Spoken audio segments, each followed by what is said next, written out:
Many times the devil will come to us and try to tempt us when we're in a wilderness.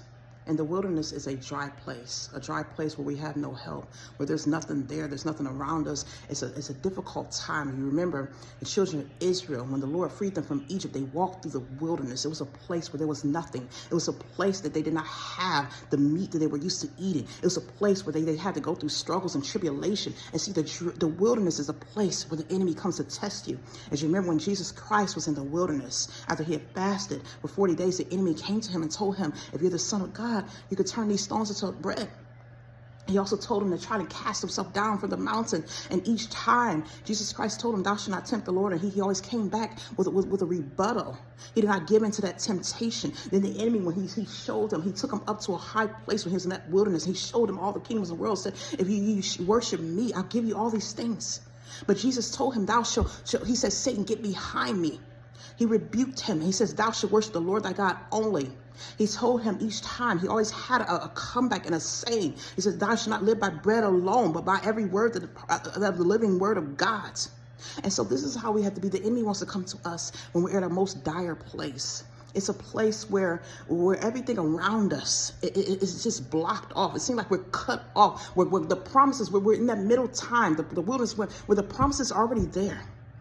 God has already given us the promise. He's already showed us the promise. We've been praying, and we're in that place where we're living in righteousness. We're walking in righteousness. We're trusting, believing. But it's a place where all your difficulties are surrounding you, where nothing is coming forth. Your helpers are not helping you, because see, God got you in a place where now you got to trust and depend on him. And see, that's what the wilderness means. And I'm about to take you through a dry place where it's going to look like you ain't got no help. It's going to look like your enemies are surrounding you. It's going to look like this difficult times and this is a tumultuous season where you're not going to come out of it, and you don't see the miracles flowing. You don't see the bread and the honey. You see manna coming from heaven. You see this light manna. You can no longer eat the meat. See, you're not getting filled, but you got enough. I'm giving you just enough. You might not be filled up, but you got just enough to sustain. And see, I'm taking you through this place. You can see this wilderness is a place where God is testing you. He's trying to bring you out the trust and the faith. He's trying to bring you to a place where you depend on him and you walk in his righteousness despite the temptations, despite everything the enemy is throwing at you, that you will not give up, that you will not lose hope. You continue to trust in him, that you rebuke Satan, that you will submit yourself to God. And see, as you submit yourself to God in that dry place, see, that's the only time you can emerge free from that wilderness. As you remember, the Israelites, as they was walking in that wilderness, see, they didn't trust God. They didn't trust him. And see, the Lord said, you're not going to enter into my promised land. You're going to die here. He's going to take you. He said, you're not coming out this wilderness. They walked in that wilderness. A trip that was only supposed to last for 40 days. And they walked in that wilderness. It took 40 years.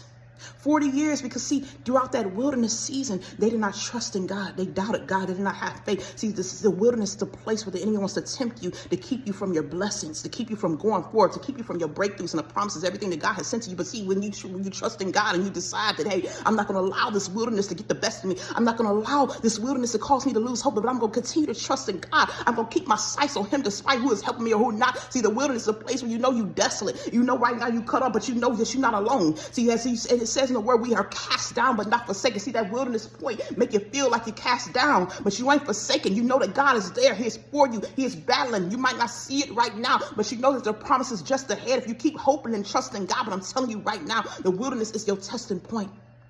It is a season where you have to continue to strive and you cannot give up. See, this is the wilderness, the place where the enemy wants to break you. The wilderness is going to make you. If you get through it and you're trusting God, the wilderness is the place where you're going to rise up, where God is going to bring you forth, and you're going to see his glory, where he's going to show up and show out as long as you can continue to trust in him. See, the wilderness is where God has performed all his miracles for the children of Israel. And see, this is where the place where God has you, where you see that it might not look like it's a way, but you keep trusting God, and you're going to see your breakthroughs. You're going to see God show up, and he's going to do some mighty things, some things that your enemies might have thought that he couldn't do. And see, the wilderness is the place where your enemies is going to now marvel, because they're going to see that you have a miraculous God who has brought you through what does look like that was the impossible. But see, with God, all things are possible. With Christ, all things are possible. So you have to keep going forward. I'm here to let you know, keep walking through that wilderness. Keep your eyes on God, and you will get forth into the promised land.